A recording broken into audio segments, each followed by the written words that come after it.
everyone. My name is Herb Sinnock, and I'm the Director of Sustainability for Sheridan College. I want to welcome you to this special live virtual talk with Dr. Katharine Hayhoe. Here's some HopIn housekeeping tips to help you better navigate and engage with today's event. To view the stage in full screen, you click the square icon that's located in the bottom right corner of your HopIn logins, your HopIn viewing window. Click again to minimize and return to the chat view. Please use the link in the stage chat along the right-hand side to access polls everywhere. This is where you can submit your questions and comments. Please feel free also to use the chat on the right or comment if you have any technical questions for Sheridan or the Halton Environmental Network team. During Katharine's presentation, you'll be asked to create a username and poll everywhere. The link is actually over in the chat, which is where you can ask Dr. Hayhoe questions during the Q&A portion of the evening. And you can control the volume on your individual devices. If your screen or audio freezes during the presentation, please refresh your Google Chrome browser as it'll reset your connectivity to the event. Ensure that you're using Google Chrome or the HopIn app to access the event. For more information on today's speakers, please visit the reception page, click on their photos to be directed to their websites, and be sure to check out more from our partners and collaborators in the expo to find booths highlighting local climate action. Now, I would like to introduce Cindy Toth, Uzair Kokar, and student trustees from the Halton District School Board to welcome you to the call.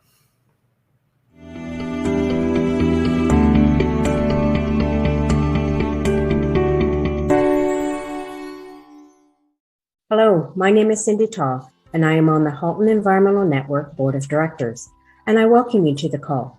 We really appreciate you joining us tonight. HCC Reads aims to engage the residents of Halton in reading, listening to, and asking about climate change while learning how we, as a community, can act to protect our planet. It is a program of the Halton Climate Collective and is driven by the Halton Environmental Network. This is our third HCC Reads program, and we are so pleased with the increasing interest and engagement. Thank you to Sheridan College for hosting us on the HopIn platform. If you haven't already checked out the booths, you can do so after the presentation and for the next few days to learn more about local climate action. These can be accessed from the menu on the left. But for tonight, you can use the chat on the right of the screen to ask your questions and interact. We hope you will enjoy the rest of the evening. Hi, my name is Vandy. My name is Casey, and we are both grade 12 students and student trustees for the Halton District School Board. Halton, as we know it today, is rich in history and modern traditions of many First Nations and the Métis. From the Anishinaabe to the Attawandaron, the Haudenosaunee, and the Métis, these lands surrounding the Great Lakes are steeped in Indigenous history. As we gather today on these treaty lands, we have the responsibility to honor and respect the four directions: land, waters, plants, animals, ancestors that walked before us, and all the wonderful elements of creation that exist. We would like to acknowledge and thank the Mississaugas of the Credit First Nation for sharing their traditional territory with us. My name is Uzair, and I am also on the board of Halton Environmental Network, also known as HEN. HEN, both as an organization and as the backbone of HCC, works collaboratively with governments, organizations, and residents to build policies for climate change mitigation, adaptation, and environmental sustainability in our community. Programs like Generation Green, Halton Green Screens, Halton Food, Greening Sacred Spaces, and Oakville Ready bring education and awareness of climate change, as well as opportunities to act for all residents of Halton. HEN seeks to build a sustainable, climate-resilient Halton community.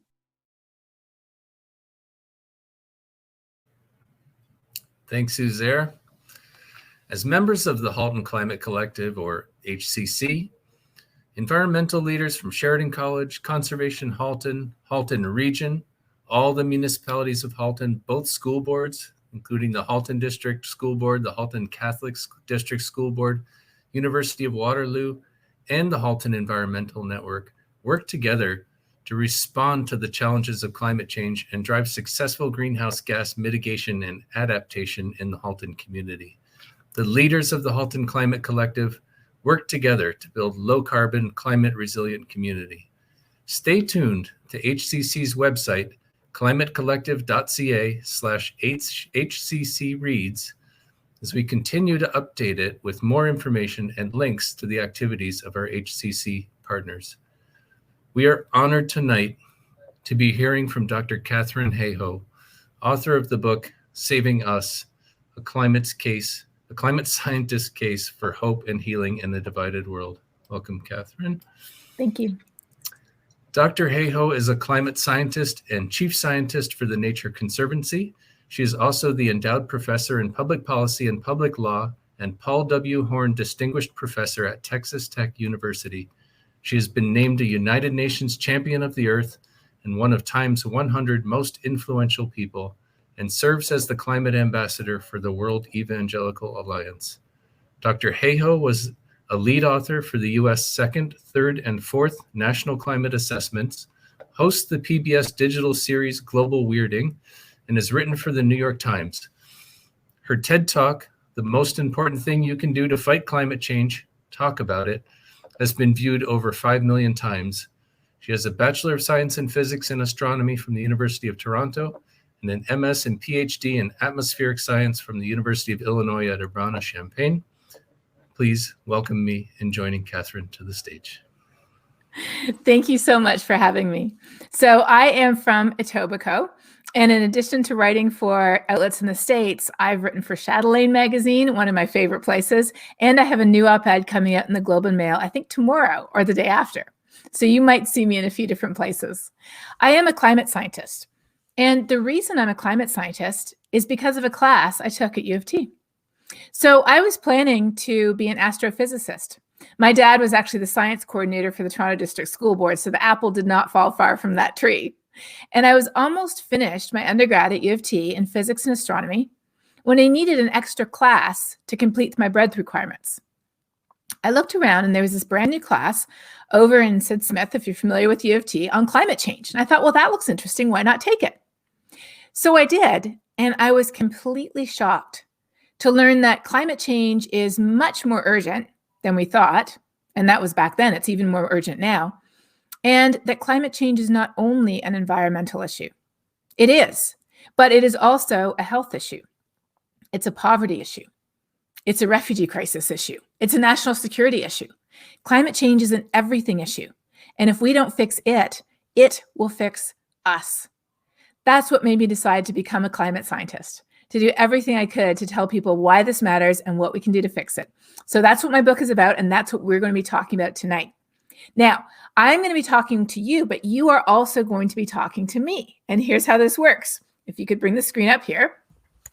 If you go to polev.com/Katharine, you have to spell it with 2 A's, the way I spell my name. You can click on the link I think that they put in the chat, or you can type it into your phone or your computer. Go to polev.com/Katharine, POLLEV.com/KATHARINE. And you will be able to tell me things as well as me telling you things. So people have already got on this. You're pretty quick. Where do you live? This is the first question. This is the easy question to make sure that you can use this. Where do you live? It looks like we have, not everybody's in Halton. That's what I suspected. I suspected not everybody was in Halton. So we've got Hamilton, GTA showing up.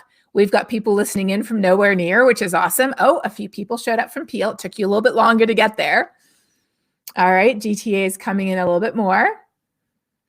Okay, all right. So this sort of feels like election night, doesn't it?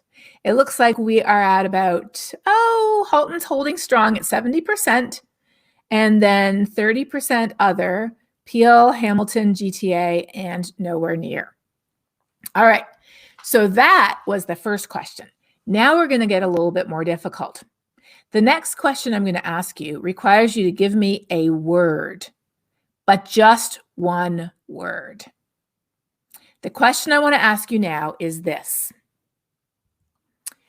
When it comes to climate change, I feel what? Give me a word on how you feel when someone says climate change to you.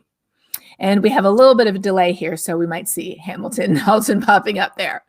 How do you feel when I say climate change? And don't worry, this is anonymous. I have no idea who you are. There's no way to tag what you say to what you put in here. So put whatever you want.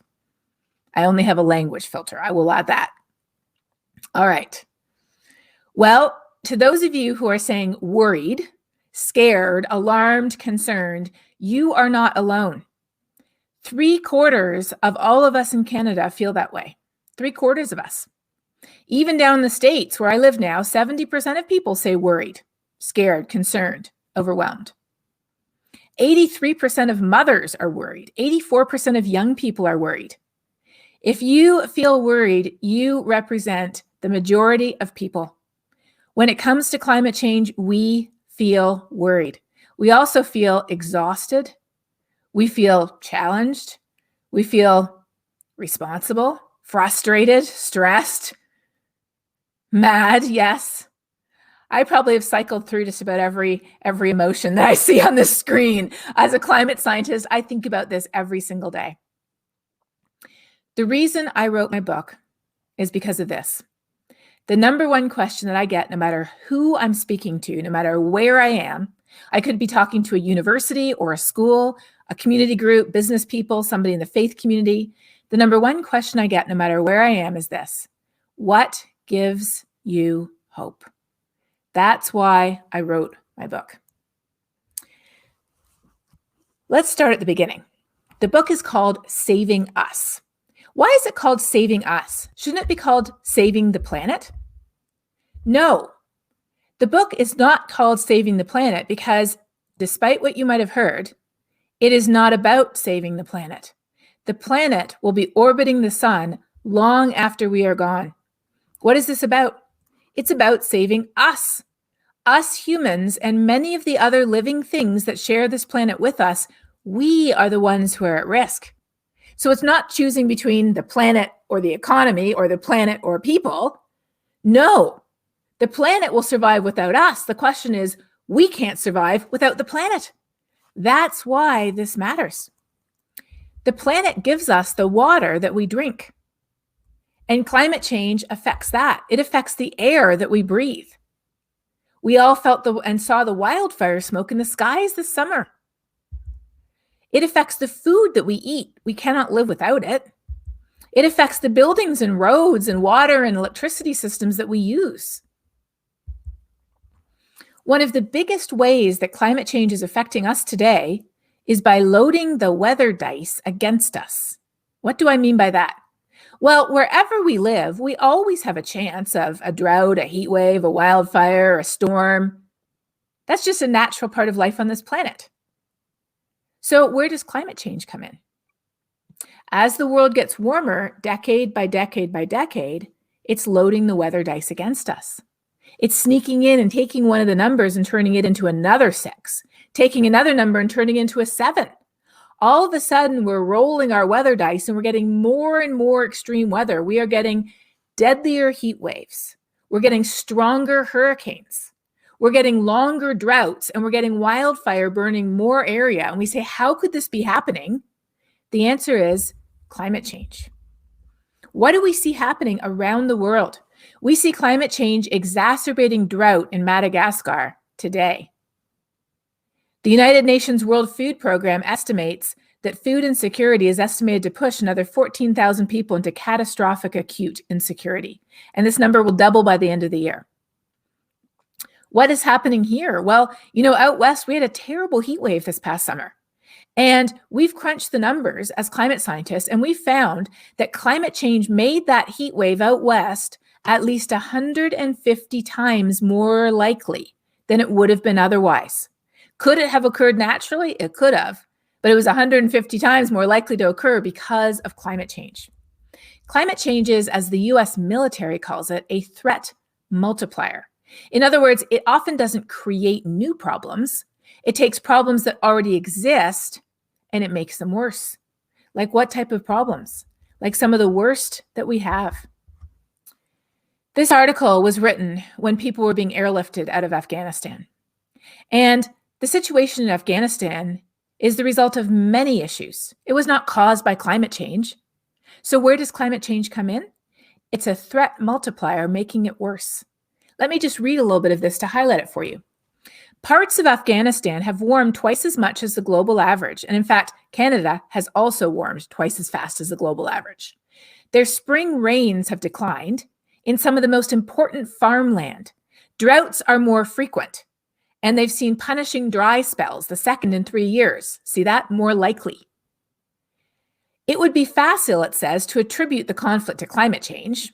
No, it didn't cause the conflict. But what climate change does is it acts as a threat multiplier, amplifying conflict over water, putting people out of work in a nation where people largely live off the land. As a professor of hydrology says here, the war has exacerbated climate change impacts. For 10 years, over 50% of the national budget goes to the war. Now there is no government and the future is unclear. Our current situation today is completely hopeless. What's happening today, right here in our country, not in Southern Ontario, but over in BC? They're being hit by an atmospheric river. What is an atmospheric river? It's a phenomenon that's been around for a long time. Atmospheric rivers are responsible for about 30 to 40% of the precipitation they get on the West Coast. This is what an atmospheric river looks like in a satellite image. Can you see that long sort of river of water vapor in the sky stretching right across the Pacific from China all the way over to the West Coast of North America? That's an atmospheric river. Why do they bring rain to British Columbia? It's because when that air hits the mountains, it starts to rise. And as it rises, all the water vapor that's carrying, it's literally like a river in the sky. That's how much water vapor is in there. All that water vapor condenses and falls. So we typically get heavy rain events when atmospheric rivers hit. Where does climate change come in? Climate change is making atmospheric rivers stronger and more intense. Climate change is also increasing the amount of water vapor available for that atmospheric river to sweep up and dump on us. Why? Because warmer air holds more water vapor. So the warmer the air gets, the more water vapor there is for the atmosphere to sweep into that atmospheric river and funnel straight for BC. This is what it looks like in a satellite image. You can see it even more clearly. This is an atmospheric river, not the one right now. This one is hitting San Francisco, but you can see what it looks like. It is literally a river in the sky. And so British Columbia, which already endured a record-breaking heat wave and devastating wildfires, which destroyed many of the trees that would otherwise protect from flooding and landslides, is now experiencing record-breaking floods. Climate change is loading the dice against us wherever we live. Wildfires, heat waves, floods, hurricanes.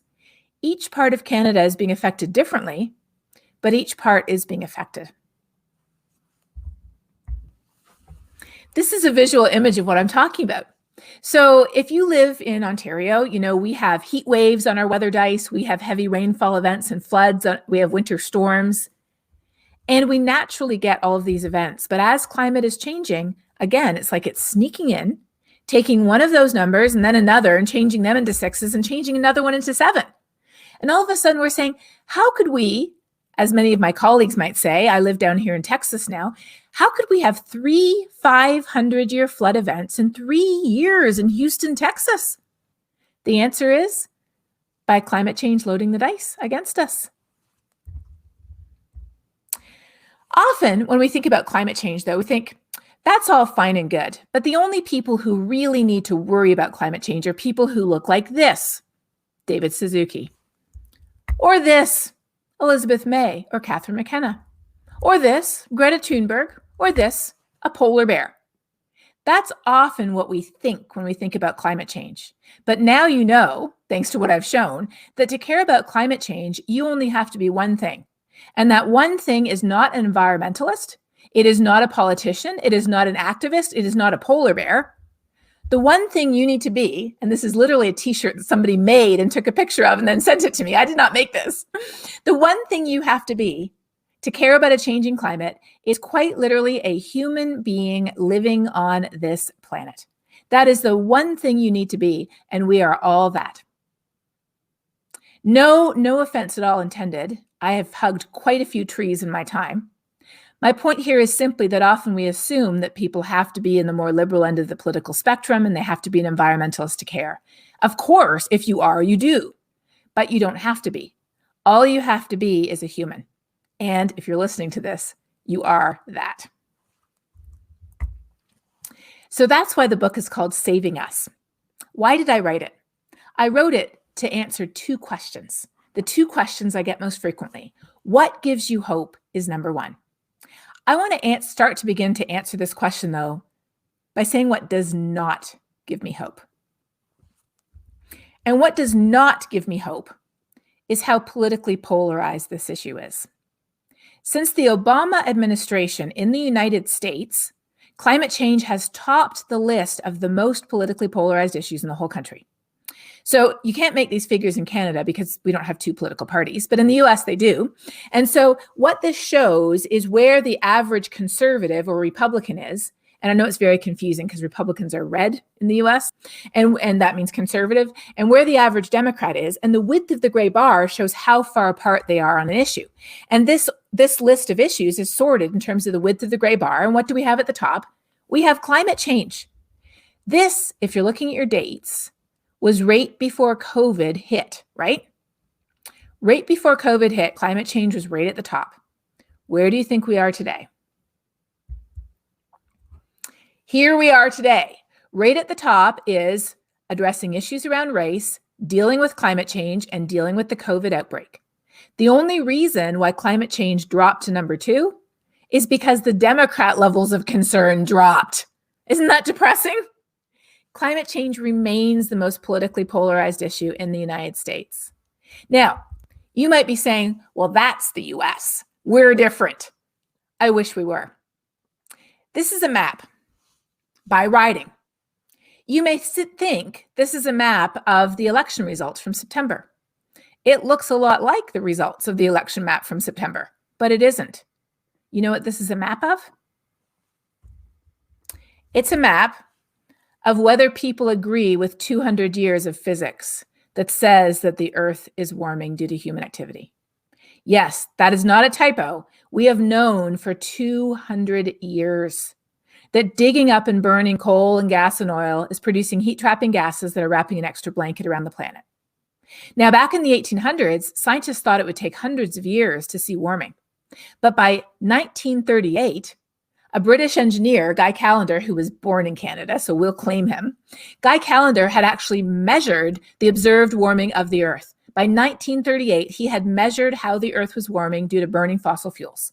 And of course, now we know that the Earth is warmed by 1.2 degrees Celsius, which is far more than anything that has ever happened in the history of human civilization on the planet.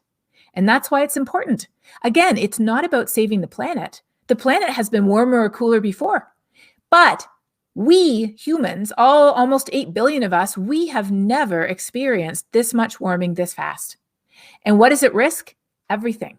Our infrastructure, our homes, our health, our water, our food, our electricity systems, our supply chains, our economy, our security, our safety, everything that makes up human civilization as we know it, that's what is at risk from climate change. Yet climate change is still politically polarized right here at home, and that does not give me hope. What else does not give me hope? Don't worry, I'm taking us all the way down before we go back up again, but we need to go here because this is the reason why I care the most about climate change. Climate change is profoundly unfair. It disproportionately affects the poorest and most marginalized peoples who've done the least to contribute to the problem. The poorest 50% of people in the world, some of whom live right here in Canada, the poorest 50% of people in the world have produced 7% of global carbon emissions. 7%. The richest 10% have produced half of the problem. So who's most affected by climate change? Women and girls, especially in poor countries. Indigenous peoples who have already lost so much. Marginalized neighborhoods. Where I live in Texas, when the ice storm hit in February, an ice storm that we know was more likely and stronger because of the Arctic warming causing the polar vortex to stretch, which opens the freezer door, so to speak, and allows all that cold Arctic air to pour all the way down the Rockies, all the way past Alberta, all the way down to Texas. When the Texas freeze engulfed the state, everybody lost power. Guess which neighborhoods got their power back on last? The lowest income neighborhoods, the ones where people didn't have insulation. They might have had cracked windows. They couldn't afford to buy a generator. They couldn't afford to go anywhere else. Climate change exacerbates the risks we already face today. And that doesn't just mean wildfires and hurricanes and heat waves. It means inequality. It means justice issues. It means racism. Climate change takes all the issues we struggle with today and it makes them worse. All right. So if that's the case, I'm the perfect person to ask what gives me hope, because I am a climate scientist and I look at this every day. So what does give me hope? What keeps me going? What gets me out of bed in the morning? And you know something does, because I'm here, right? First of all, I'm not talking about, often when I say hope, people get kind of upset because they're like, are you just saying that if we just assume everything will be okay like Pollyanna, or we just bury our head in the sand like the mythical ostrich, they don't really do it, that everything will be okay? No, of course not. If we just pretend everything will be okay, we'll just be slightly happier until it's all over, right? That's not going to fix anything. And that is not what I am talking about. Hope is not the guarantee of a better future. Hope is not positive circumstances. In fact, hope begins in a dark place. Hope is the small, tiny light at the end of a very long, dark tunnel that we look to and we strive towards and we fight for, knowing that there is the possibility of a better future, but it is not guaranteed. Real hope recognizes the risk. It's bad and it's getting worse. It accepts that success is not inevitable or even probable. But what hope does is it provides a vision of a better future, something to fight for, something to aim towards, a world where we see blue skies, clean air, clean water, plentiful food for all.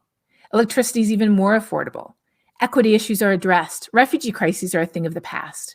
We don't have to worry about our homes flooding or wildfire engulfing our town or smoke in the air so our children can't breathe.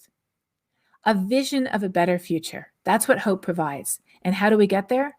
By fighting for it. This isn't just me. It's actually scientific. The Intergovernmental Panel on Climate Change, which issues those code red reports that you've probably heard about, the last one was in August, this is what it concluded.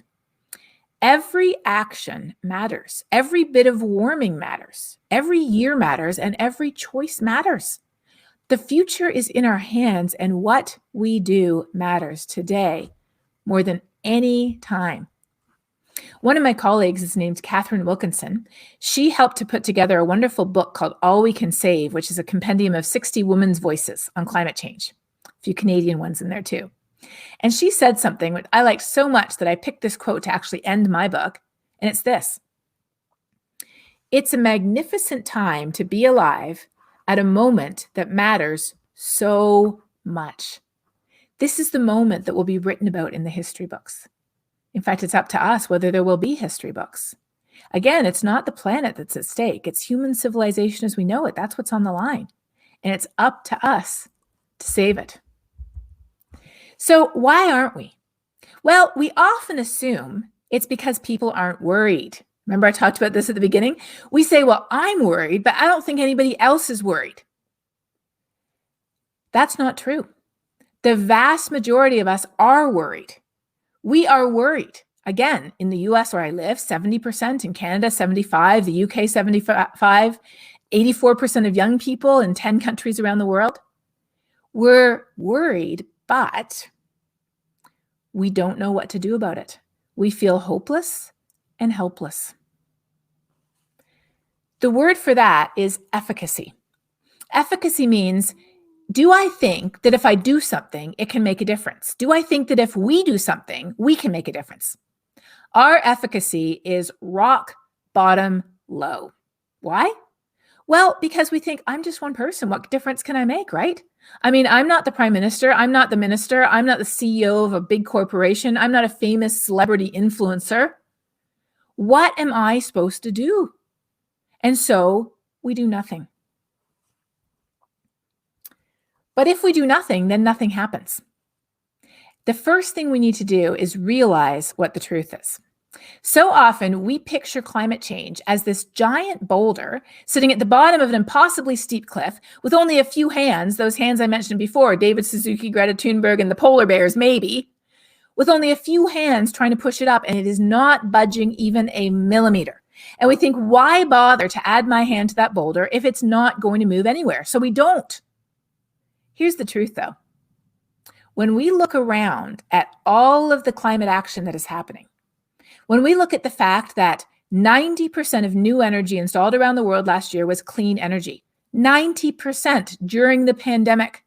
When I look at the fact that I live in the state of Texas, the Alberta of the United States, and it gets 23% of its electricity from clean sources, wind and solar. The city of Houston, the home of the oil and gas industry in Texas, has a climate action plan and will be meeting its Paris goals. The city of Calgary just voted to declare a climate emergency earlier this week. When we look around at what is happening with businesses like Microsoft declaring carbon negative goals, with cities like Chicago, Washington, D.C., Toronto, and Calgary having climate action plans, and Vancouver too, when we look at churches divesting from fossil fuels and schools making a difference and children leading the strikes, we realize that this giant boulder is not at the bottom of the hill. This giant boulder is already at the top of the hill. It is already rolling down the hill in the right direction. It already has millions of hands on it. I couldn't find a picture with millions of hands. If anyone would like to draw me one, I will take it. It's already got millions of hands on it. And if I add my hand, it will go a little bit faster.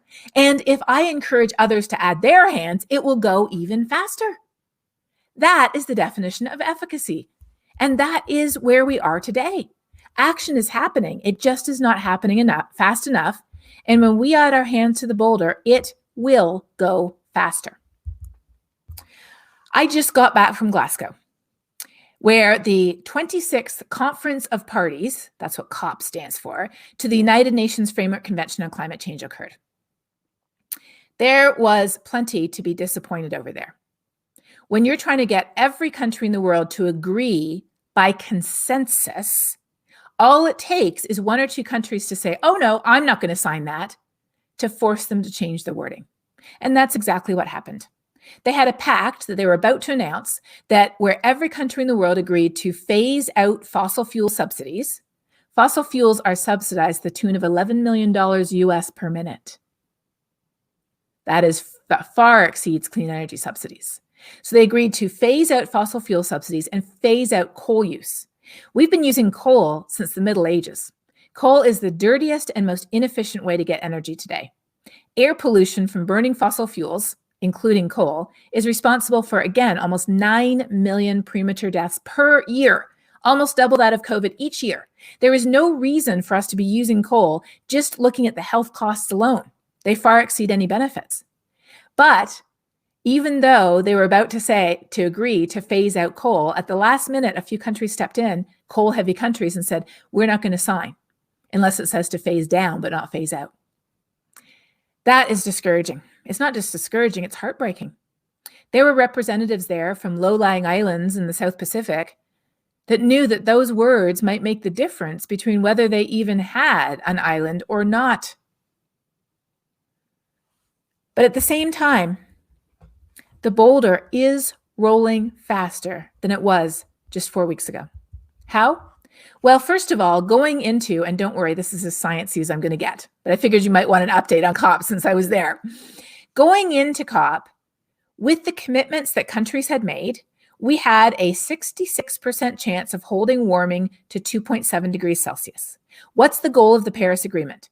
Below 2 degrees Celsius and 1.5 if we can. Where are we at today? We're already at 1.2.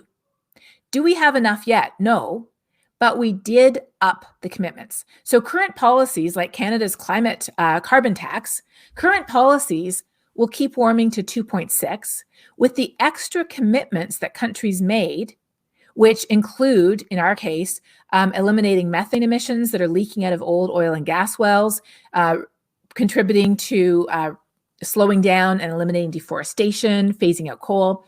With new 2030 commitments, we could be down to 2.4. And with the net zero promises, and Canada has a net zero promise for 2050, if countries fulfill that, that would take us down to 1.8. It's still not enough. and we still have to do it, but it is a lot more than we had before. But you know what really gave me hope? What really gave me hope was this. Only about 10%, that's not an actual scientific term, that's just my guesstimate, but only about 10% of the people at COP were government and country negotiators. Who was everybody else? Almost anyone you can imagine. My favorite person was an 11-year-old youth activist from Colombia. His name is Fernando there. You can see him in the middle. He had such a smile. He just made my day. There were children and parents and grandparents. There were negotiators. Up in the upper right-hand corner, you see my colleagues from Nature United with the representatives from Gabon. There were big corporations like IKEA and the B Team and Amazon and Unilever and Nestle. There were people marching in the streets. There were Buddhist monks. There were the Secretary General of the World Evangelical Alliance. There were representatives of every religious organization and denomination you can imagine. Everybody was there because they understood that climate change is not an issue just for governments or just for environmentalists or just for polar bears. They were there because they understood that climate change is a human issue. So people came from all across the world. People came from every walk of life. People came from organizations, nonprofits, universities, students. Everybody came to COP because they knew that climate change is a human issue, and to care about it, you only have to be one thing, and that is a human. And that gave me hope because I got to see 100,000 hands on the boulder, literally, that week. And that was amazing. As Greta Thunberg says, the one thing we need more than hope, though, is action. Why? Because once we start to act, hope is everywhere. What is the most important action that you and I as individuals can take? Often you might think I'm going to say, change your light bulbs, change your diet, look at where you get your electricity from, maybe get an EV or take public transport or the GO train. And yes, all of those help, but we have something bigger than our footprint. It's our shadow. How do we interact with others around us? How do we influence decisions that our school is making, our city is making, our place of work is making, our place of worship is making, our organization, our team, whatever we're part of is making? How do we influence those decisions? How do we get more hands on the boulder? By talking about it. Now, some of it may be using our voice, but I also mean we could be writing, we could be creating something, we could be posting something on social media, we could be doing something where other people see us doing it. That's a form of talking too. The most important thing we can do is talk about why it matters and how we can fix it. But you know what? We're not doing it. We are not talking about it. 2/3 of us don't have a conversation about it. Why not? We don't think it matters. We don't know how to communicate why it matters to others, and we don't think there's anything that we can do to fix it. So why bother? So climate changes and we get worried. We're all worried. And what happens? We look around and we say, oh, well, if these people aren't as worried as I am, they need to be. So we load up all of the scary facts we can muster. And believe me, there are a lot of scary facts out there. All true. We load up on the scary facts and we dump it on people. But here's the thing. If we lack efficacy, if we don't know what to do with the information, our self-defense mechanisms kick in. And what happens is it paralyzes us. And we just sort of metaphorically pull the covers back up over our head and go back to bed, so to speak, because there's nothing we can do. And that's exactly what happens. When we share more and more scary data, people just reject it even more and inaction results. This is the way our brains are wired. It's nothing to do with climate change. It's the way we function as humans. There's a neuroscientist named Tali Sharot. She wrote a really good book called The Influential Mind. And in it, and I promise you, she is not talking about climate change here. She's just talking about how the human brain works. Here's what she says. Fear and anxiety will cause us to withdraw, to freeze, to give up rather than take action. And so climate just changes more.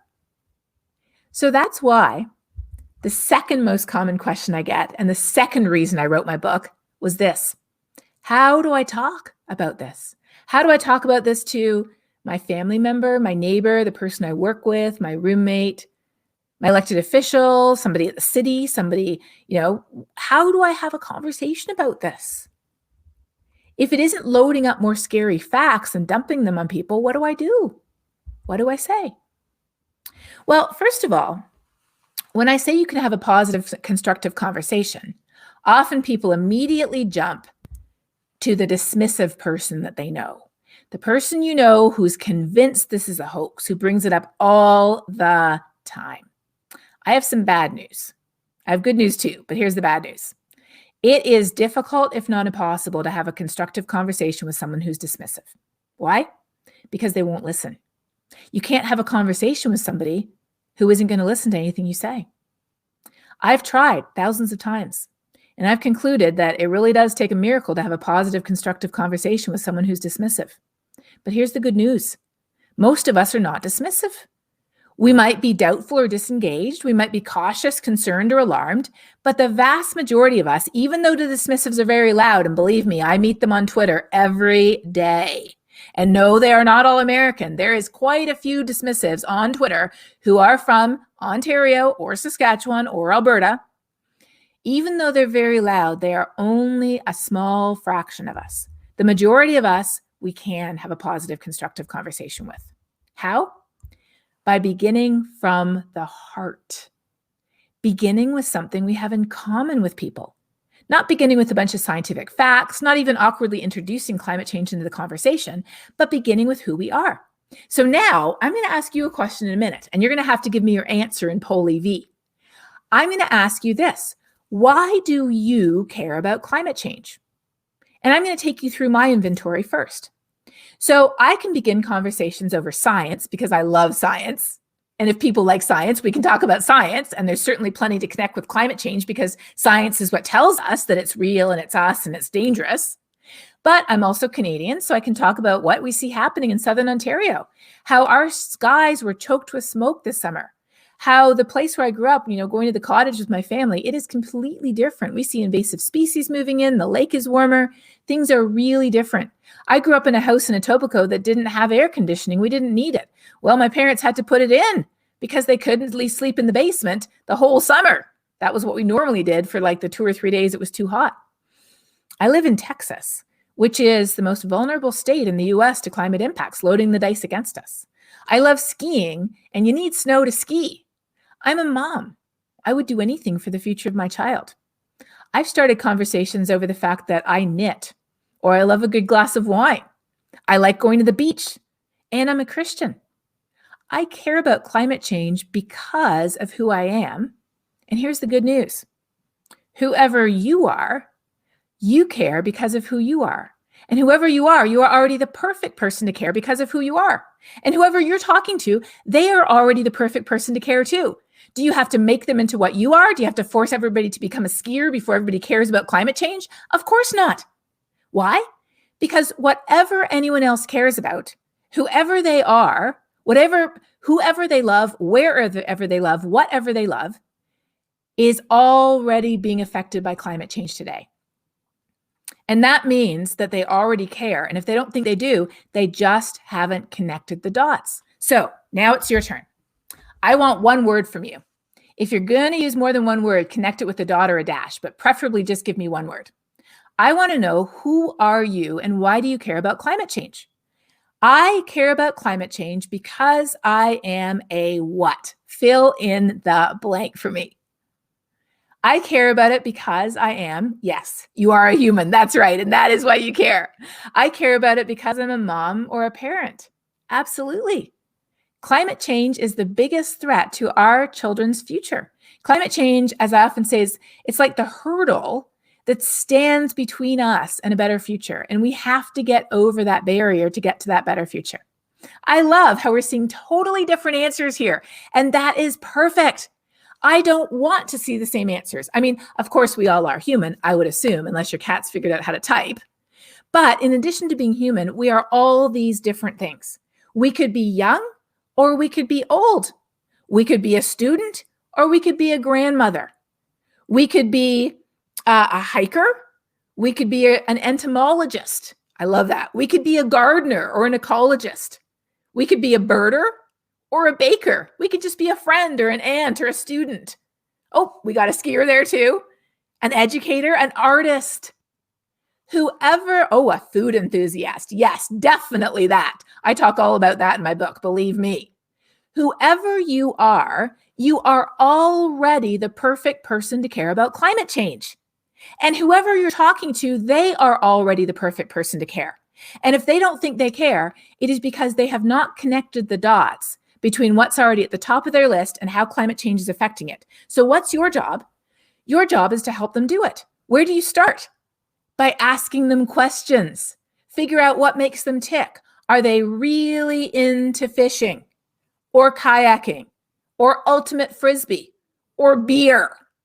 Do they really care about, oh, I'm a sailor too. I forgot to mention that. I just saw that. Do they really care about hockey? Well, guess what? Our backyard ice rinks are melting. Whoever we are, whatever we care about, climate change is already affecting everything that's already at the top of our list. And that is how we start our conversations with people, with what they and you already care about today. So start with something you have in common.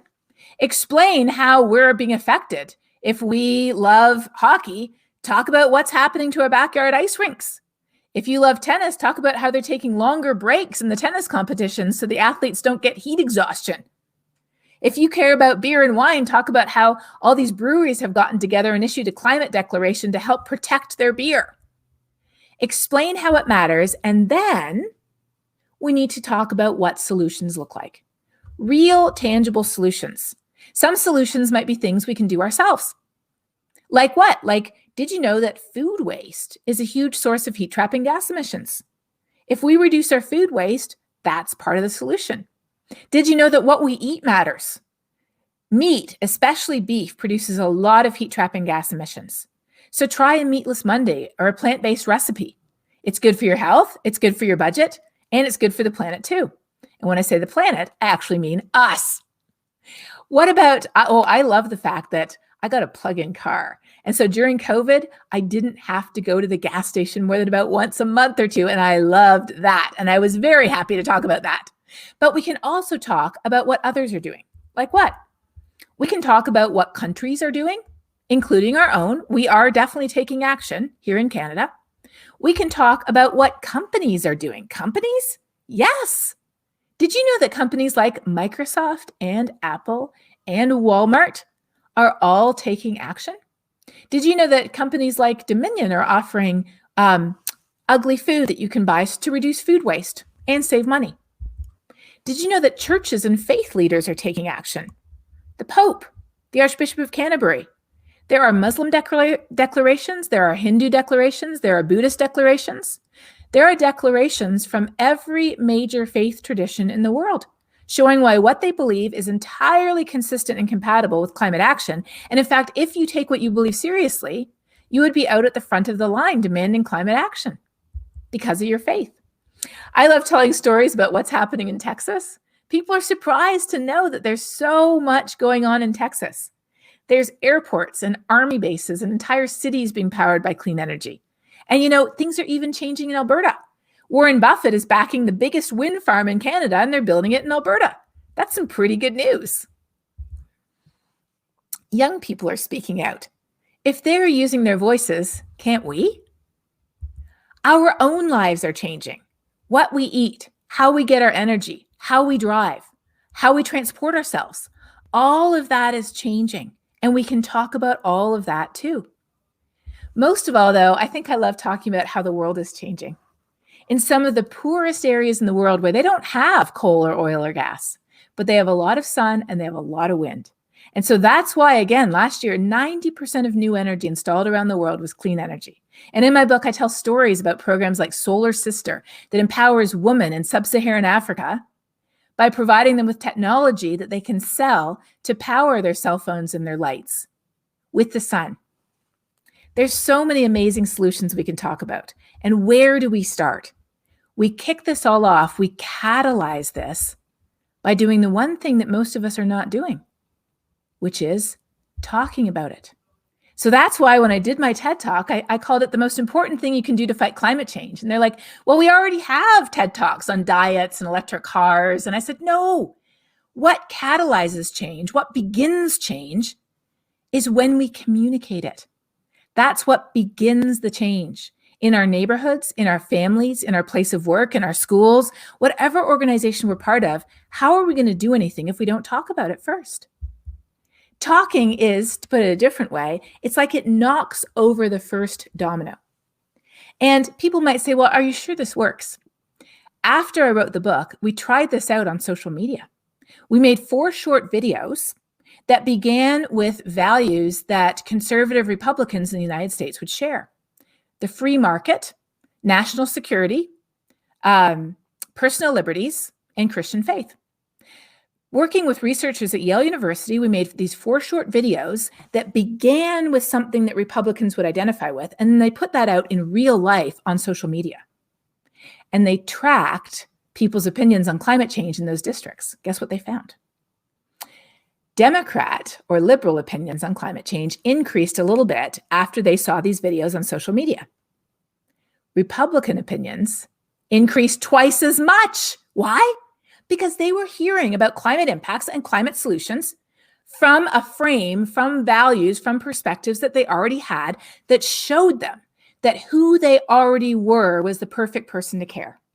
It works. So climate changes and we get worried. What do? You don't load up on all the scary facts. Here's where you break the cycle. You share how it affects us here and now in ways that are relevant to us, all of those things that you put on that Wordle that we did, and what positive solutions look like. People feel empowered and action results. And here's where our brain comes in.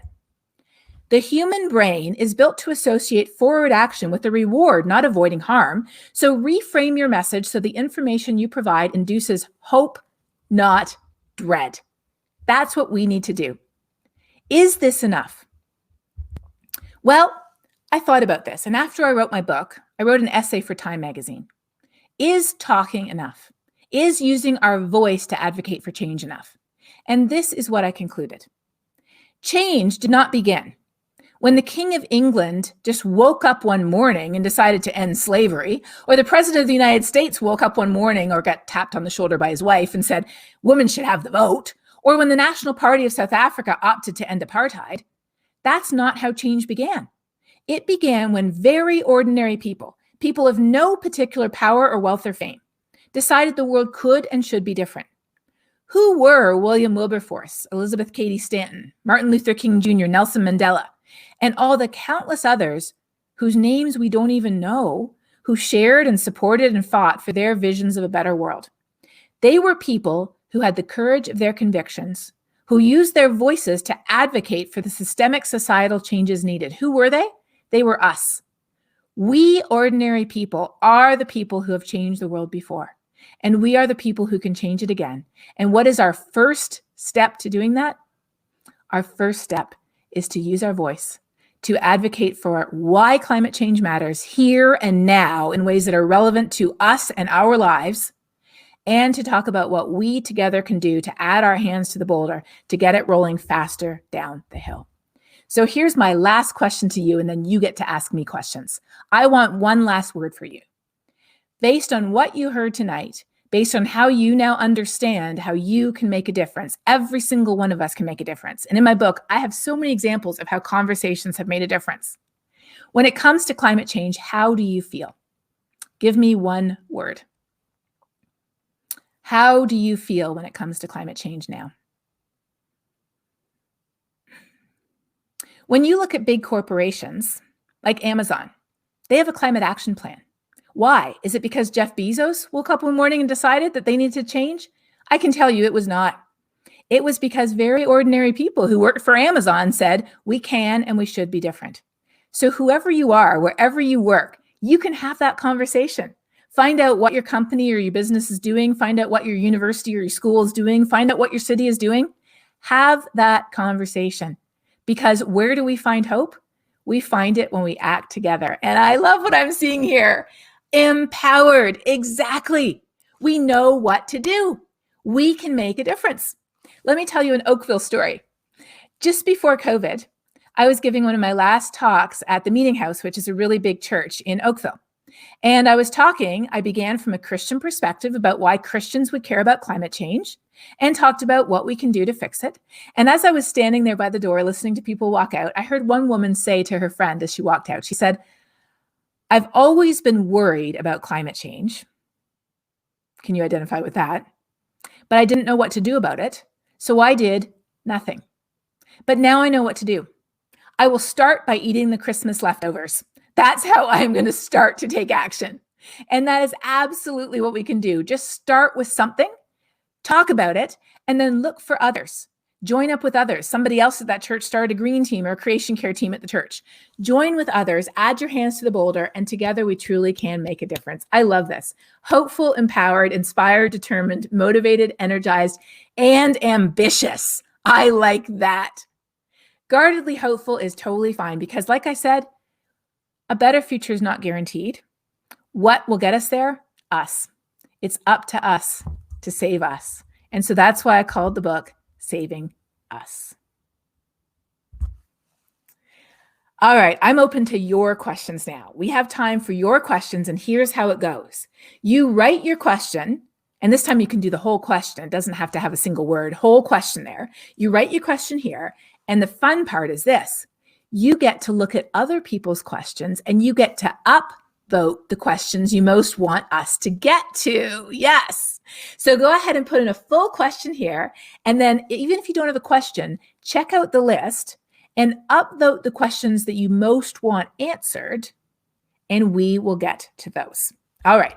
You can take my presentation off the screen and bring up Lisa, and we will start. Hello, Dr. Hayhoe. I'm excited to see the questions from our community rolling in. Me too. Do you have one that you'd like to start with? I am waiting for a response right now, so hopefully we'll start getting them right away. But you know what? I have a question, if that's okay, Catherine. Yes, go ahead. Catherine, my question is, if you were a resident of Oakville or Halton, say, what would be the number one thing you would do in our community? What's the number one thing? I know you told us, let's talk, let's have those conversations, but is there some one task that you think we should all get on board and work together on? Ooh, so I don't know enough about what you are and aren't doing, because I know you're doing already amazing things. I don't know enough to tell you one specific thing, but I would say that with cities, and I do a lot of work with cities, I usually start by asking, what are you most concerned about? So are you most concerned about, vulnerability from flooding or extreme heat? Are you most concerned about people who can't put food on the table for their families, or people who are living on the street? Are you concerned about air pollution? Are you concerned about getting youth engaged? Like, what are you most concerned about? So start with whatever you are most concerned about as a city, which you might think has nothing to do with climate change. But I can guarantee you it does. And I can guarantee you that there is a way that climate change is likely exacerbating the problem that you have. And I can also guarantee that there's a way that climate solutions can help make it better. Let me give you an example of things that happen in US cities a lot. And we have a bit of this in Toronto, but not as much as they do in US cities. So for years, low-income neighborhoods in US cities were redlined. Those are racist practices by banks and insurance companies that have led to low-income neighborhoods having, first of all, being located in flood zones, very poor air quality, close to landfills and garbage dumps and industrial pollutants, lots of concrete, no parks, no grass, no trees. And so when a heat wave comes along, those areas can be 7 or 8 degrees Celsius warmer, or I should say hotter, than wealthier neighborhoods in the same town. And there's worse air pollution and there's worse flooding. So simply greening a low-income neighborhood, planting trees and green spaces and parks, helps with air quality, mental health, physical health, flooding. Oh, and it takes up carbon too, and it protects from heat waves. So I'm not saying that for Halton, but I'm just saying whatever the concern is for Halton, figure out what the top concerns are, and then I can tell you there will be something that you can do that address those concerns directly and help with climate change too. Amazing. I think we can do that. Thank you, Okay. Catherine. So I have a question here. Should I stop traveling by plane? We're all anxious to start traveling again, Catherine. So should somebody travel by plane? Mm-hmm. Well, there's no right answer to that because, again, It really depends. So plane travel produces a ton of carbon emissions. If you can avoid traveling by plane, do it. I stepped on the carbon scales myself about 10 years ago, and I was horrified to find out that my travel, and I'm not talking about going to like yoga retreats in Bali. I've never been to one of those. I'm talking about my travel to scientific conferences and to talk to people about climate change was the biggest part of my carbon footprint. So I decided that I was going to transition my talks to virtual talks before COVID. So before COVID, I was already giving about 85 to 90% of my talks virtually. And when I did go somewhere to give a talk, I wouldn't go to give one talk. I would go to give 5 or 8 or 12, or I think my record was 29 events in 1 week to maximize the carbon of that event. So most of our travel is actually business travel. And that's where we can have a huge influence. So if you work somewhere where people tend to travel, that's a great place to use your voice to say, hey, we're coming out of COVID and look at all the business travel we do. We figured out now that we don't need to do most of it. Maybe some of it we still need to, but most of it we don't. So let's cut down on what we can. Why don't we do that? Look at all the money and the time that we would save too, as well as the carbon. That's a way that we can use our voice. Google Flights has a new tool out that actually shows you the carbon footprint of all the different flight options. You can pick your flights based on the ones that are lower carbon. I still fly though, and that's why I'm not going to tell anybody else that they can't fly. And here's why I fly. It's because I live 35 hours drive away from my family. All my family lives in Southern Ontario. And I've thought about moving home so I wouldn't have to fly anymore. But I realized that although I have a footprint, I also have a shadow. And my shadow is a lot bigger because of where I live in Texas than it would be if I was one of dozens of great climate scientists in the Southern Ontario area, as opposed to living where I'm the only one in a 200-mile radius. So I do still fly, but you know what I do? I advocate for change. I email the airlines and I say, look at United Airlines. They're flying biofuel flights out of the LA airport. Why can't you do that too? Look at how they're implementing efficiency measures to reduce emissions and save money. Why don't you do that too? So I don't fly a lot, and I make every flight I take count, but I use my voice to advocate for change as well, because you know what? There are carbon neutral aircraft fuels that can be made from waste products that we would otherwise throw out. Why aren't we doing it? Well, in part because in the US, they don't have a price on carbon, and that would accelerate the technology. So using our voice in every way is absolutely essential in making personal decisions for us. And some of my colleagues have decided not to fly again, and some have decided that they do so to see their family. And some, like me, have decided we only do so once in a while. Those decisions are really important. Make them thoughtfully. That's the most important thing. And when you make them, use your voice to share with people why you made them and how people in your organization could also make a difference. Does that make sense? Makes perfect sense. Awesome answer. Thank you. Thank you. I've got another juicy question here. How do we depoliticize climate change? Oh, that is a good question. You guys are so good. These questions are awesome. So first of all, let's be clear that a thermometer does not give you a different answer, whether you vote purple, blue, red, orange, green, or any other color. The science of climate change has been known for decades and even centuries. And in fact, as late as the 1990s, when you asked Republicans and Democrats in the United States, you said, what do you think about climate change? You would get the same answer. What changed in the last 20 years? Not the science. What changed was it was deliberately politicized. Why deliberately? Because around about the 1990s was when we started to see the impacts of climate change here and now. Up until then, it had been a future issue. And if it's a future issue, we don't have to do anything about it. But in the 1990s, the chickens started coming home to roost. And believe me, we have a full complement of chickens right now, a full complement. And that meant that action was needed. What does climate action look like? Well, when you get down to it, it looks like this. 90 corporations are responsible for 2/3 of carbon emissions since the dawn of the industrial era. 90 oil, gas, and coal corporations. And many of those corporations are the richest corporations in the world. And so some of them made a very conscious decision that they would invest in muddying the waters, deliberately sowing doubt, attacking climate scientists, and I speak from personal experience here, and convincing people that climate change was not real and we did not need to do anything about it.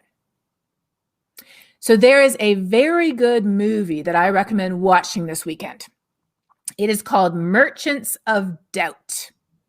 It is by a colleague of mine named Naomi Oreskes, and it's a book too, if you want to read a book. It's a very good book too, that explains how these oil and gas companies actually hired these merchants of doubt. Some of them came directly from the tobacco industry. You remember there was a whole thing over her, oh no, smoking doesn't cause cancer. Well, finally, they lost all those lawsuits. They had to put those warnings on the tobacco on the cigarette boxes. And then all those guys were out of a job, so they got hired by the oil and gas industry to muddy the waters on climate change. Merchants of Doubt explains how this got so polarized. So how do we unpolarize it? The experiment I talked about with Yale University, that with those short videos we did, showed how you unpolarize it. We began conversations with values that Republicans agreed on using messengers that Republicans identified with. They had a 2-time Republican congressman talking about free market solutions to climate change. They had the head of a libertarian think tank talking about personal liberties and how they're affected by climate change. They had a retired Air Force general talking about how climate change affects us and national security. And then they had me speaking from a Christian perspective, talking about how climate change matters if you take the Bible, or again, if you take any religious tradition seriously. Guess what? It depolarized the situation completely. Because rather than beginning with something they disagreed on, we were beginning with something they agreed on. And if they were on board with the free market or personal liberties or national security, then they'd be like, oh, so you mean because of who I already am, climate change matters? Well, in that case, I guess it does matter to me.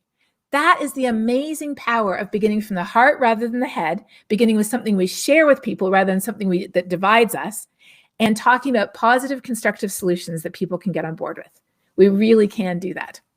Love it. Meeting people where they are. Always works in life, doesn't it? Catherine, I have another one. How do you talk to your children or child when they are worrying about climate change? I do. And there's an excellent book called How to Talk to Your Children About Climate Change that I highly recommend by Harriet Sugarman. But first of all, kids are people too. And kids are really smart. They get it so much more than adults, right? So with kids, they're often even more worried than we are. In fact, polling data shows this, that young people are more worried than older people about climate change. So what's the most important thing to talk about with kids? How they can make a difference. Instilling in kids a sense of agency. And believe me, they can make a difference. I mean, look at how young people are raising their voices to demand climate action around the world. They're showing us the way. I have this little YouTube series called Global Weirding, and my favorite episode and the most watched episode is called I'm Just a Kid, What Can I Do? In that episode, I have stories of, young women who are setting up an algae biofuel lab under their bed until her mom kicked her into the garage, and winning national science competitions. And of course, algae biofuel is a type of carbon neutral biofuel that you can use to power airplanes. Kids that are creating $5 chargers that can charge your cell phone with wind or solar energy. Kids that are suing the federal government for their right to a better future. Kids are leading the way in climate action. And when we talk to our kids, it is so important to show them that they can make a difference. Who they are is exactly the perfect person to care, and who they are is exactly the perfect person to raise their voice for climate action. And today on social media, I mean, kids are really leading the way, aren't they? They certainly are. Absolutely. We've got lots of young leaders here in our Generation Green program, and we love to listen to them. That's for sure. So Catherine, I've got another one. What's the best way to motivate friends to change what they're comfortable with? Offer them something else. So I talk in my book about how shaming and guilting is not going to affect long-term change. If you shame and guilt somebody, they're just going to do it while you're not watching, and then they'll avoid you. We have to show that there's something better. So a couple of years ago, we went home for Christmas, and my husband had just gotten the new iPhone back then before we came home for Christmas. Well, it was just being released in Canada, and we were going to the mall. We were going to Sherway Gardens to do some last minute Christmas shopping. And there was a lineup of like 200 people outside the Apple store in Sherway Gardens waiting for this iPhone. So you know what my husband did? He took his phone and he was like, and he walked down the row with him. He's like, look, it's great. Here it is. And you didn't have to tell a single person that line. You really should get it because it's more energy efficient. You really should get it because of this and this. You didn't have to tell anybody that. They wanted it because it was better. We have to show people that there are solutions that are better. They are better for our health. They are better for our wallet. Even electric cars, they're faster than regular cars. They make us more independent. They make us a more genuine, caring, loving version of who we already are. A better parent, a better lover of the outdoors, a more concerned and engaged citizen, a better human. Solutions make us a better person. And if we really think they're better, we will change. But all too often, they're presented as, you terrible, horrible person. I can't believe you're doing that. You really need to stop. Whereas in reality, we need to be like, wow, have you tried one of those Beyond Meat burgers? They're amazing.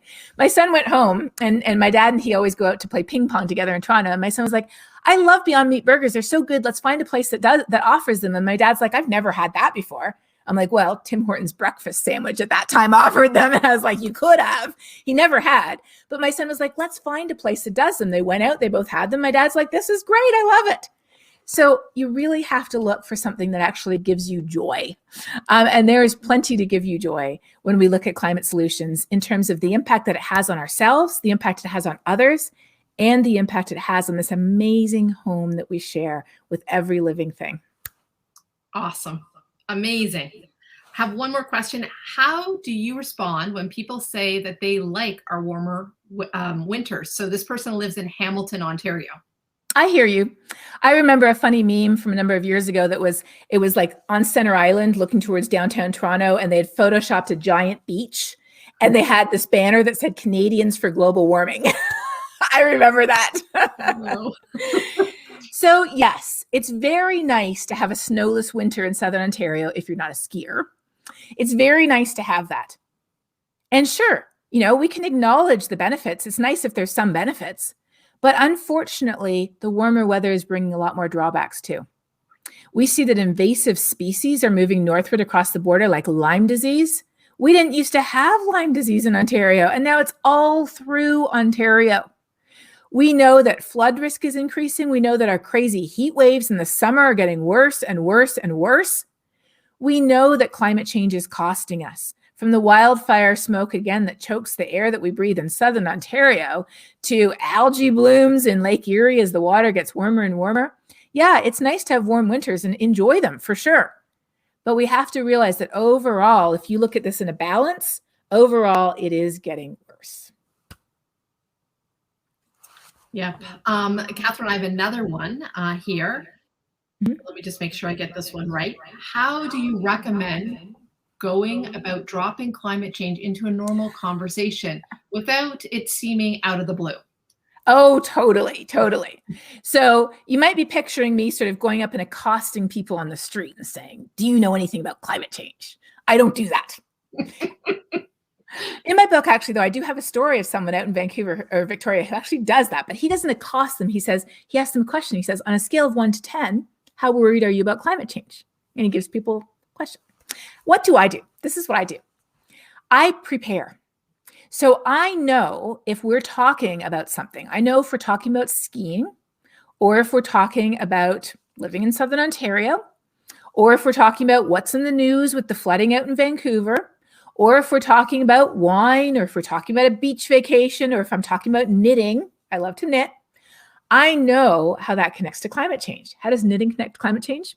Well, one thing you can do is you can knit the warming stripes. The warming stripes are one line for every year. And if it's a cooler than average year, it's blue. If it's average, it's white. If it's warmer, it's red. And as you can imagine, you can start in the 1800s, wherever you live, and you can go all the way through to today. And you can see it getting redder and redder and redder. And then you wrap that scarf around your neck, or you can actually get flip-flops. You can get a mask with the warming stripes on it. And then you go out and you don't even have to start the conversation. People are like, what is that?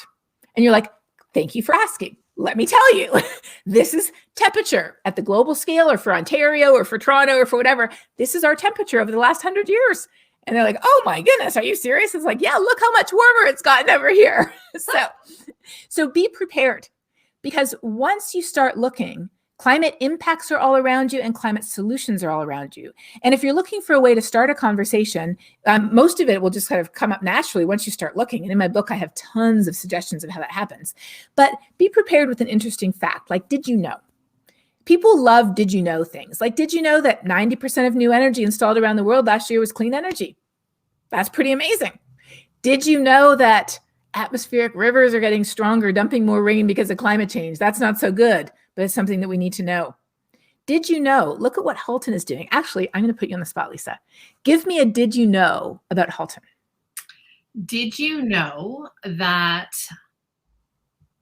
our community is incredibly educated and engaged in climate change? So we recently did a survey pre-COVID on what actions our local community were doing.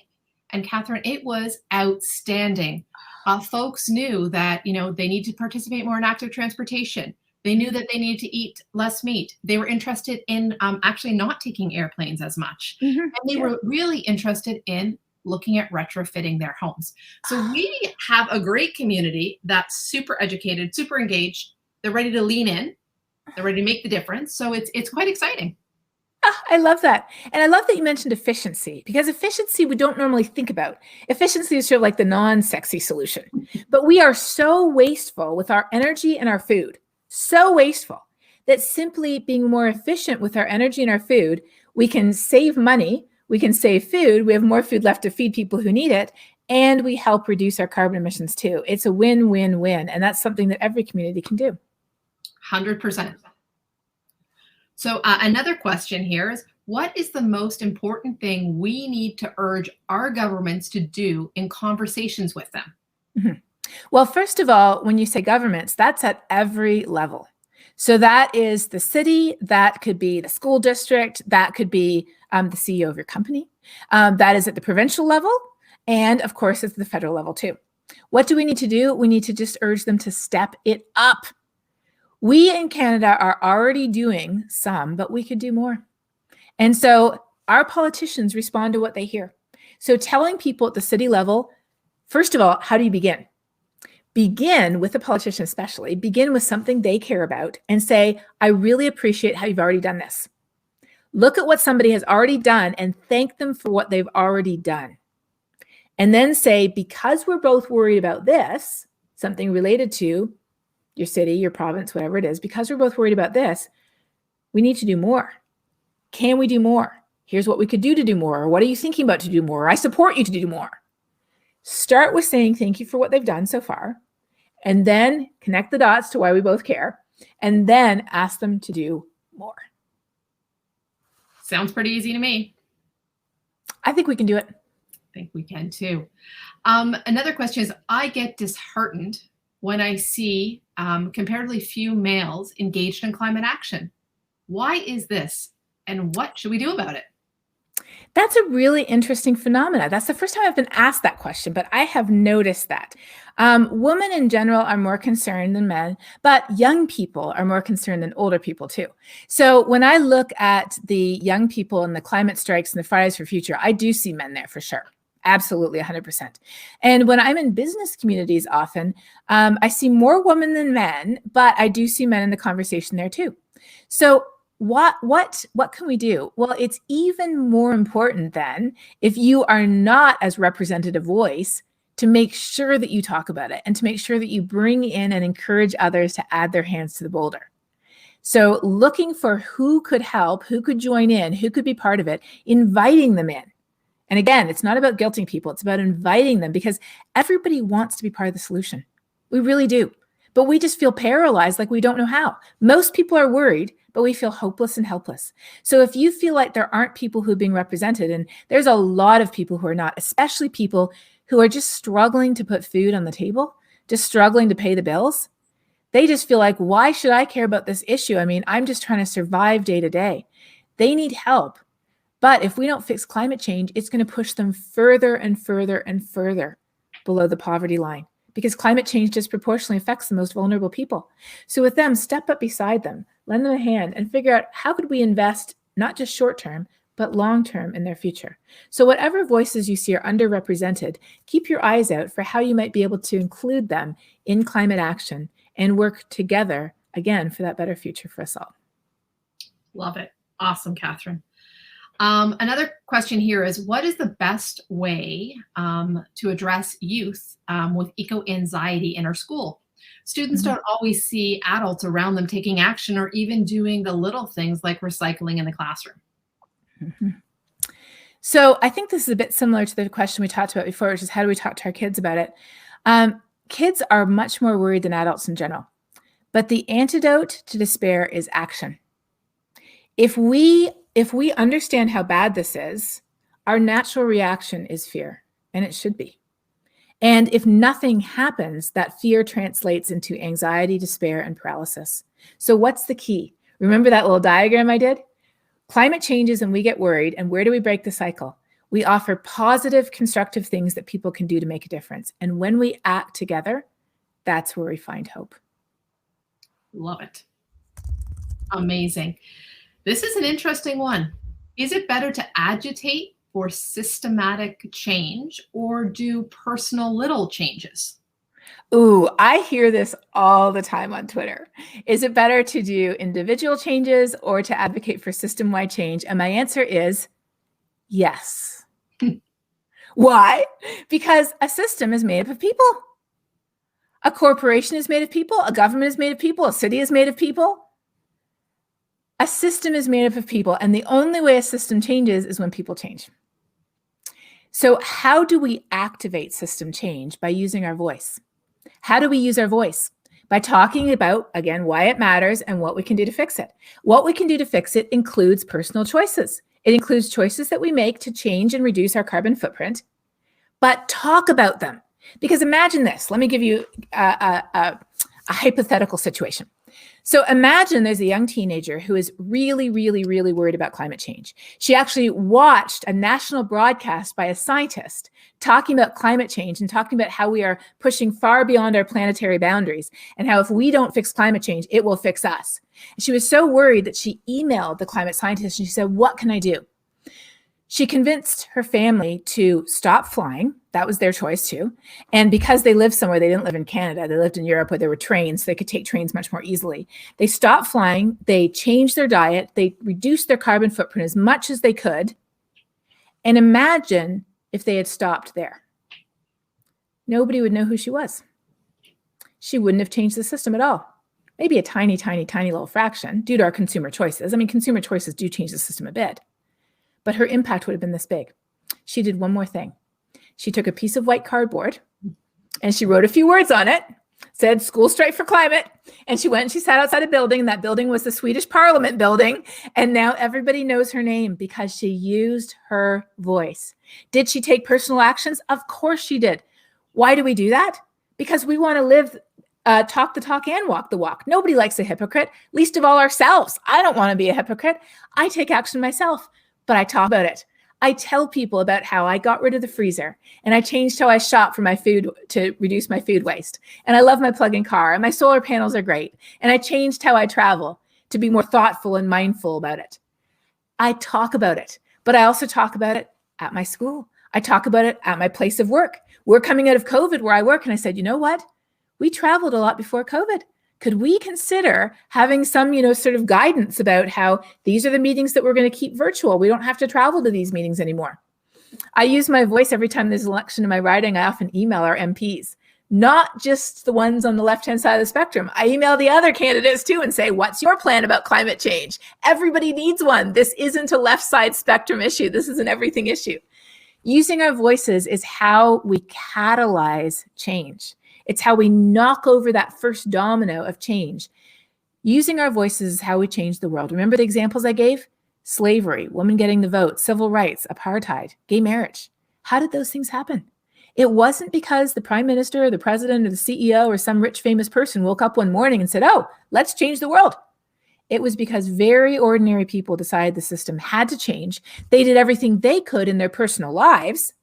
But what really made the difference is when they used their voice to advocate for that change. And that is why every single one of us has that ability to change the world, because we all have a voice. Amazing, Catherine. That is awesome. How are we doing for time? Another question, Catherine? I I think that's actually probably a great place to end on. I would just encourage people to check out the book if you want more stories about how we can have these conversations and how they truly make a difference. Have those conversations where you live, and you live in a great place where people are already so on board. And don't feel then, okay, everybody's on board, so why talk about it? You can have even better conversations if people are on board, because you can skip over the whole why do you care, and you can just get to what more could we do together? I went to COP, and one of the coolest things I saw was almost everybody had these warming stripe masks on. Everybody was walking around with an evidence of how things are changing on their face. And so when you had conversations, you're actually looking at what's happening where you live. And I went past the Hydro building, and the Hydro building had wrapped the entire outside of the building in the warming stripes for Glasgow, Scotland. So every time somebody walked past the Hydro building, which in Scotland, they are at like 99% clean energy now. 99%, 100 on good days. Everybody knows that their power company is doing everything they can to cut emissions. And this is why, and they have the warming stripes right out there in front. So there's so many things that we can do to just keep the conversation going, and so many tips we can share. If you're doing something that you think is great in your personal life, at your school, at your place of work, your neighborhood, your church, wherever you are, share that information with other people and get it going even more. And if you want more ideas with the book, I should mention, here it is. I'm actually making discussion questions to go with the book. I'm making short videos to go with each section so you can use it for your book club. I'm actually, for the classroom, I'm going to make classroom activities and an annotated reading list so people can use it in the classroom. And all of that's going to be available free on my website, which is just my name, katharinehahoe.com, starting in January. Amazing. What a great gift. So we'll definitely retweet that out. And, if any community member here in Halton wants to share a great story, tag us at Hen here at Halton Climate. We'll share it. Katharine, I love it. We'll start something going after tonight. What do you think? I love it. That's fantastic. And I'll tell you about one other cool program. It's called 26,000 Conversations. It's a program where when you've had a conversation anywhere in the world, you go to 26,000 Conversations and you enter your geographic location, your name, and where you had the conversation. And they're collecting conversations from all around the world. And you can go there and you can read about the conversations that people have had.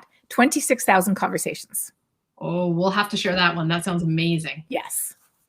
Well, Katharine, I just want to thank you so much, for sharing your stories and your wisdom. Stories are essential. People need to be heard. It unites people and communities, and it really does support authentic dialogue and change. Thanks to you, we know that something is bigger out there, bigger than ourselves if we all just start talking about it. So thank you so much. I think your stories of hope and collective action have really been a catalyst for change. And I appreciate everything that you do. And I just want to thank you so very much. I love your leadership, your passion, your drive. It's just amazing. And thanks for taking the time to speak to our community. Honestly, this has been an epic event. And I just really want to thank you so very much for everything you've done, from talking to our schools and tonight. It's just been awesome. So thanks so much. Thank you so much, Lisa. You've been such an encouragement to me as well. Oh, thanks, Katharine. Really. Wow. We can all do it together, Katharine, just like you say. Exactly. I also really want to thank our partners and our supporters for tonight. This wouldn't have been possible without Sheridan College, without Cogeco Cable, the Halton District School Board, the members of the Halton Climate Collective, the Oakville Public Library, Burlington Public Library, Milton Public Library, Burlington Public Library. Did I say that already? Halton Hills Public Library, A Different Drummer Bookstore, Chapters and Indigo Stores, Simon & Schuster, the Hen Board of Directors. And I really want to thank all of you out here in Halton. Thank you so much. Thanks for taking the time out of your busy lives and your schedules to engage in climate action. We all have a role to play, like Katharine just said, and working together will result in authentic action that will lead transformative change here in Halton. Be sure to check out more of our partners and collaborators in the expo booths as part of the HopIn platform. This is where we highlight local climate action. You can see what's really going on right here in your own neck of the woods. And don't forget to ask more questions to Dr. Hayhoe. Thanks to Katharine, she's going to let us ask even more questions. And then you'll be entered into a contest where you could win one of two of Saving Us. So really excited. So stay tuned to our social media to find out how you can enter into that contest and ask more questions. And I really do need to give a special shout out to Katrine from Hen and Catherine from Sheridan College. You know, they put this all together. I don't know how they did it, Catherine. This is beyond my skill set, but I really wanted to give gratitude to both of them. They've worked really hard on making this a really successful event. So it's now my pleasure to actually invite Katrine from HEN onto the stage.